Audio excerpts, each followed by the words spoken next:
Vamos a resolver el ejercicio que consistía en la aplicación de la prueba TestStudent para muestras dependientes. Este tipo de prueba se realiza para los estudios pretest y posttest, es decir, que al mismo grupo de datos se le va a aplicar un tratamiento y se le va a medir la afectación del tratamiento en una prueba posttest y una pretest antes del tratamiento y después del tratamiento. El objetivo de esta prueba es que se prueben las diferencias entre dos muestras dependientes. Importante, ¿no? Aquí nada más debemos de tener dos muestras. En cuanto a su medida de tendencia central, medida por la media aritmética. Esta prueba de estudio lo que nos mide es justamente la media. Recuerden que hay condiciones de aplicación para cada una de las pruebas. En este caso, es que los grupos sean estadísticamente dependientes. En el caso de los estudios pretest y posttest, pues el grupo es exactamente el mismo, ¿no? Antes y después del tratamiento. Los dos grupos deben de tener el mismo número de datos, cosa que pues se cumple si es el mismo grupo. Acepta variables medidas al menos en el nivel intervalar, es decir, serían variables numéricas. La muestra debe ser aleatoria. Y finalmente es que no requiere homoscedasticidad. Es decir, que no requiere que las varianzas sean semejantes. Vamos a asumir que en varios ejercicios vamos a asumir que esto se cumple. Y bueno, antes de pasar al ejercicio vamos a ver los pasos. En general, podríamos plantear estos pasos. A lo mejor algunos autores manejan más o menos. Pero bueno, estos son los que hemos manejado nosotros. Y el paso número 1, pues es justamente plantear el juego de hipótesis. Recuerden que la hipótesis nula a la h sub 0 se plantea en el sentido de que no existen diferencias, es decir, se plantean como la media del grupo 1 va a ser igual a la media del grupo 2. Y la hipótesis alternativa es justamente que si hay diferencias, esa diferencia puede ser que una sea menor, que una media sea menor que la otra o mayor, ¿no? Especificar el nivel de significación alfa, que es con el que se comprobará la hipótesis.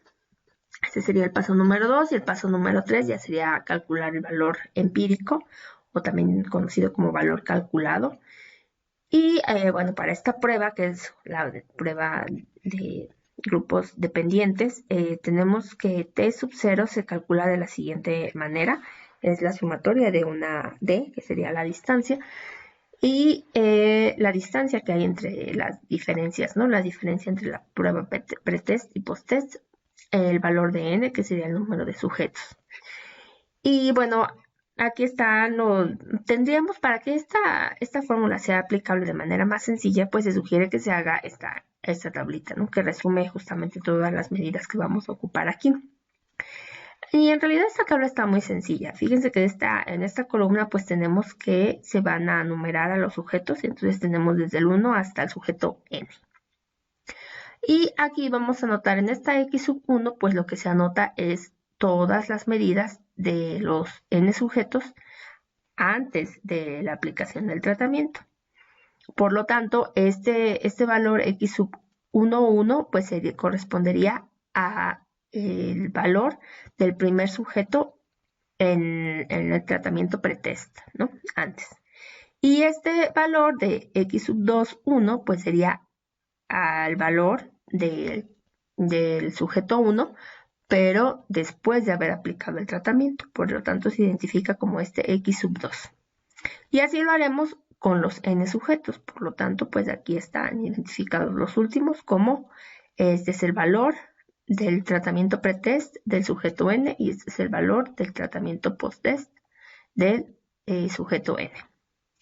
Y la D, pues la D no es otra cosa más que esa diferencia o esa distancia que existe entre el resultado de la prueba del sujeto 1 y la distancia que hay con el resultado del mismo sujeto, pero ahora en la prueba 2, que sería la prueba post-test, ¿no? Como qué mejoría hubo o cuánto empeoró, ¿no? Entonces, esta D pues puede salir positiva o negativa en función de si hubo mejora o no hubo mejora. Entonces, esta D se calcula haciendo la diferencia de x sub 1 menos x sub 2. Y la fórmula, si se dan cuenta, pues también nos pide que identifiquemos este valor de D al cuadrado, que esto pues lo que nos hace es quitar los signos de aquí, que aquí vamos a tener signos, insisto, porque está en función de si empeoró o mejoró, ¿no? Cada uno de los sujetos. Y entonces aquí en esta columna pues se va a calcular el valor de D cuadrada para cada uno de los sujetos. La fórmula nos dice que necesitamos la sumatoria de las Ds, que sería aquí, y la sumatoria de las D cuadradas, que es esta, y la sumatoria de D, es decir, esta, pero elevada al cuadrado, que es muy diferente a esta de acá. Estas son de la sumatoria de cada una D elevada al cuadrado. Y esta pues es de esta, ¿no? Es diferente. Ok, siguiente paso sería ya identificar el valor teórico, que también se conoce como T sub T, y esto se obtiene a través de las tablas, identificando los grados de libertad y el valor del nivel de significancia. Después, en función, se compara, ¿no? Tanto el valor teórico como el valor calculado y se identifica si se acepta o se rechaza H sub 0. Y finalmente el paso más importante que puedes concluir. Entonces, el ejercicio que se dejó de tarea es este que se obtuvo del libro del doctor Adolfo López Suárez. Y se plantea así. Para probar el efecto de un método de estudio sobre el aprendizaje, se realizó un experimento con un nivel de confianza del 99% y se midió el aprendizaje de los alumnos pre-test y post-test mediante pruebas en formas equivalentes y se obtuvieron los siguientes resultados. Entonces aquí, digamos, aquí están, ¿no? Son los mismos alumnos, estos, y aquí son antes de que se aplicara el tratamiento y después de que se aplicara el tratamiento. Se midió lo mismo antes y se midió lo mismo después. Los sujetos aquí están, son 15 sujetos, y estas son las puntuaciones obtenidas en la prueba para cada uno de los sujetos. Estas son las puntuaciones pre-test y estas son las puntuaciones post-test. Bueno, ya que tenemos identificado esto o entendido pues el planteamiento del problema, pues nos damos cuenta que lo que nosotros necesitamos hacer o qué prueba vamos a aplicar pues es una prueba que me va a permitir comparar y me va a permitir comparar al mismo grupo, ¿no? Pretest y posttest. Entonces, una vez que se identifique, pues entonces ya nos dimos cuenta o confirmamos que es esta la prueba que tenemos que aplicar. Y vamos a empezar a plantearlo, ¿no? Aquí paso número 1, pues plantear el juego de las hipótesis. En este caso, pues aquí están. Recordamos que H sub 0 pues debe de plantearse en el sentido de que no hay diferencia, de que ese tratamiento en realidad no produjo diferencias significativas y que da lo mismo, pues aplicarlo o no. El grupo se comportó de la misma manera o con muy poquita diferencia, aplicado el tratamiento o no aplicado. Y la H sub 1, que sería la hipótesis alternativa, se plantea como diferente a esta, o en este caso, pues lo que esperaríamos es que la media del grupo 2 sea mayor, asumiendo que los puntajes, esto es importante, ¿no? Habría que asumir que los puntajes de cada una de las pruebas, pues es como un examen, ¿no? Entonces, si estos son como puntajes, pues lo que esperaríamos es que el puntaje sea más alto en el grupo post-test, ¿no? Entonces, por eso la podríamos plantear de esta manera. Que la media sea mayor en el grupo 2. Y, bueno, el paso 2 es identificar el nivel de significancia. Como nos plantea un nivel de confianza del 99%, el nivel de significancia pues será de 0.01, que es lo que falta para completar un 1. Y ahora pues hay que hacer el cálculo del valor empírico, ¿no? Entonces, bueno, vamos a ver que la generación de esta tablita pues realmente es una actividad muy, muy sencilla. Y una vez que se tenga esta tablita, pues vamos a encontrar el resultado, ¿no? De este valor. Me voy a ir acá a Excel y, bueno, lo único que he hecho es copiar y pegar los resultados, ¿no? Ahí están. Y lo que veo aquí, pues lo voy a borrar. Lo que se hace aquí es primero identificar, eso digamos que previo, sin aplicar nada de nada, yo necesitaría confirmar que pues efectivamente como diferencias, ¿no? O ver cómo están estos resultados. Entonces aplico o calculo la media de cada una de estas muestras. Y me doy cuenta que para el primero el puntaje promedio fue de esos 15 estudiantes fue de 76.67 y post-test es de 77.93. Hay una diferencia, si esto se redondea a 77 y esto a 78, pues hay una diferencia de un punto, ¿no? Un punto. Realmente esa diferencia es muy pequeñita. Ya desde ahorita podría suponer que pues no, realmente la diferencia no es tan significativa. Sin embargo, pues necesito probarlo matemáticamente. Y entonces, bueno, vamos a realizar esta tablita que, como recordarán, pues es muy sencilla. Aquí ya nada más aplicamos D y el valor de D al cuadrado. Y D habíamos quedado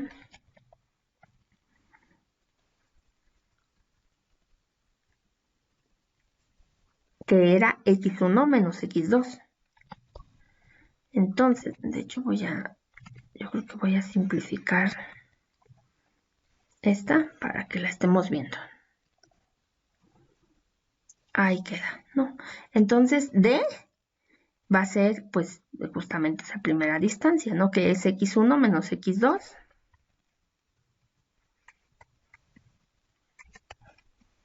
Y x1 menos x2. Y, pues, efectivamente, ¿no? Aquí nos damos cuenta que hay una diferencia de 1. Le decimos a Excel que pues lo mismo tiene que aplicar para todos los estudiantes, ¿no? Y entonces pues podríamos hacerlo así, recorriendo, o acuérdense que también les mostraba que era, si daba doble clic en automático se recorría hasta abajo. Y ya, como hablamos hace ratito, pues estas diferencias pueden ser positivas y negativas en función de si hubo mejora o hubo, o no hubo mejora. Y aquí, bueno, pues hay que elevar este al cuadrado. Y podríamos aplicar el circunflex o decir que es este por el mismo, ¿no? Eso es elevar al cuadrado. Y entonces doy doble clic y efectivamente, ¿no? Ya se me calculan los cuadrados de cada uno. La tablita nos dice que, bueno, en esta sección vamos a calcular las medias. Si se dan cuenta, esta tiene está testada, la X está testada, X1 testada, que quiere decir que es el promedio de la medición 1 y el promedio de la medición 2, que es lo que ya habíamos calculado aquí. Y me piden que se calcule la sumatoria de D y la sumatoria de D al cuadrado. Eso es lo que vamos a hacer ahora. Y ya, ¿no? Esto sería, y en automático lo calculó, ya sabe que estoy haciendo lo mismo. Si no apareciera aquí nada, pues simplemente podría recorrer y se calcula, ¿no? Que es justamente la suma de lo que estamos midiendo. Pues ya, tengo mis valores, ¿no? 19 menos 19, 247. Bueno, ahora vamos a aplicar esta fórmula, la vamos a aplicar en Excel. Y bueno, pues para eso necesitamos agregar algunos paréntesis que me permitirán, pues ingresarla de manera correcta. El paréntesis, o bueno, comenzando por los paréntesis más importantes, que serían los paréntesis del numerador. Todo esto es el numerador.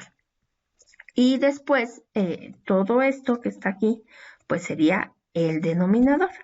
El denominador es una raíz que va a tener, pues adentro, esta sección. Y dentro de esta sección, pues va a haber un espacio, o va a haber una fracción, ¿no? Que otra vez, esto es el numerador y esto es el denominador. Entonces vamos a ver si sale a la primera, y si no, bueno, para que identifiquemos. La fórmula nos pide que es la sumatoria de D entre N por la raíz de N, ¿no? Y entonces es la sumatoria de D entre N, que es 15,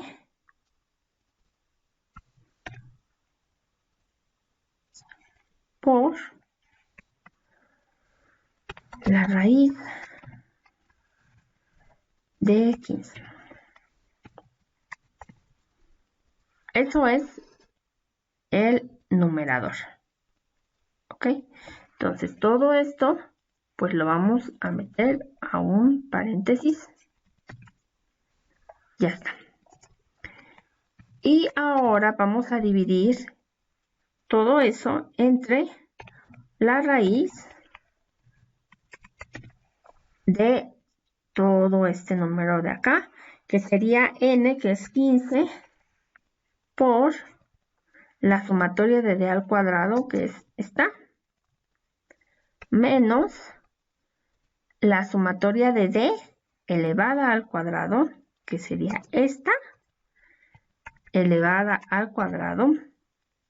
Y todo esto se convierte en un numerador, ¿estamos de acuerdo? Entonces esto, bueno, en un numerador de la raíz. Entonces aquí voy a agregar otro paréntesis. Y ya está. En rojo es el paréntesis del numerador. Y en negro pues será el paréntesis que es para toda la raíz. Y después divido entre 15 por...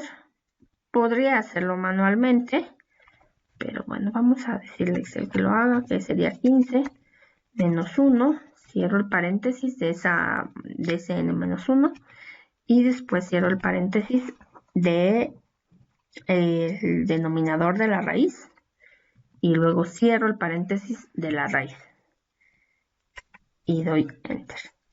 Y entonces ya me queda que es el valor teórico, perdón, el valor calculado o t sub 0, valor empírico, también así se le conoce, me da igual a menos 1.22. Este es el valor que requerimos. Voy a agrandar esto para poder colocarle aquí, bueno, ya por pura por notación es importante que aquí le digamos que este sub 0 y aquí colocamos un igual y podría ajustarlo de este lado para que se vea, ¿no? Que está en este lado. Ahí está. Este es el valor calculado, menos 1.22. Hacerlo aquí o en la calculadora, pues es en realidad lo mismo. Lo que facilita mucho el Excel, pues es el cálculo de estas operaciones de acá. Ok, bueno. Entonces voy a llevarme este valor, que será menos 1.23. ¿Están de acuerdo si lo redondeo a dos decimales? Que normalmente ese es el número de decimales que vamos a considerar, 2. Entonces continúo y ¿dónde estaba? Acá, ¿no? Aquí ya se estaba planteando mi prueba de hipótesis. Aquí continúo, aquí coloco mi valor que obtuve y vamos a escribirle que fue menos 1.23, menos 1.23. Luego, el paso 4 pues sería identificar el valor teórico para que podamos contrastarlo. Este se obtiene de las tablas. En este caso voy a sacar la tabla de...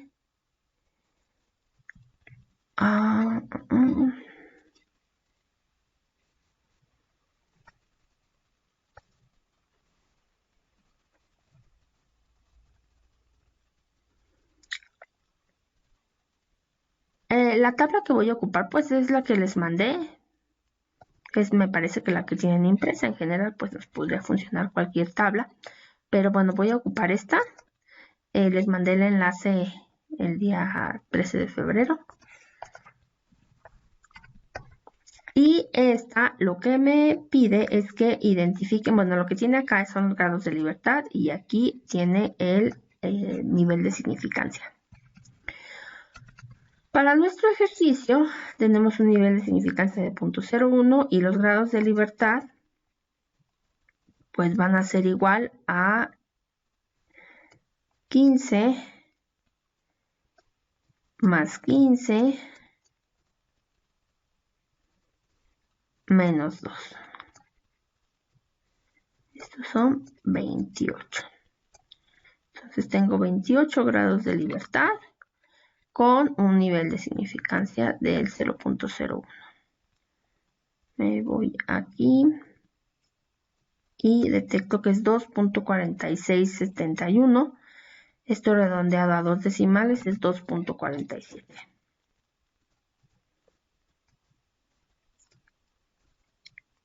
Ya, tengo entonces este valor. Y bueno, lo que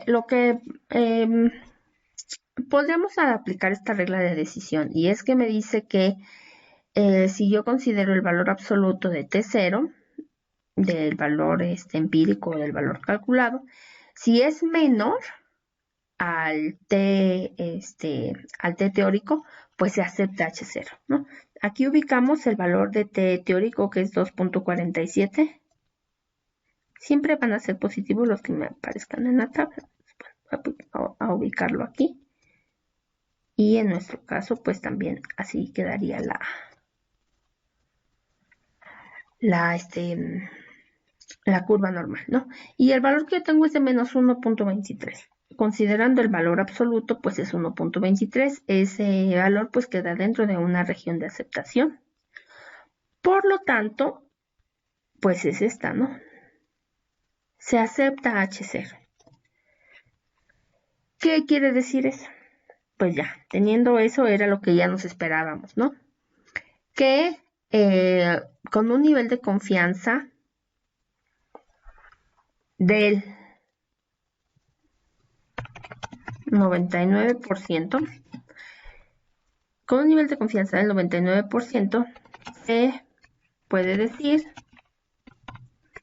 vamos a escribirlo así, que el método de estudio no produjo efectos significativos en el aprendizaje.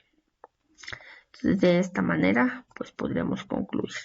Ya matemáticamente está demostrado que ese método, pues no tuvo ningún impacto en ese grupo y que pues por lo tanto pues tampoco aplicaría para la población, ¿no? Si se aplicara a una población, pues tampoco tendría ningún impacto.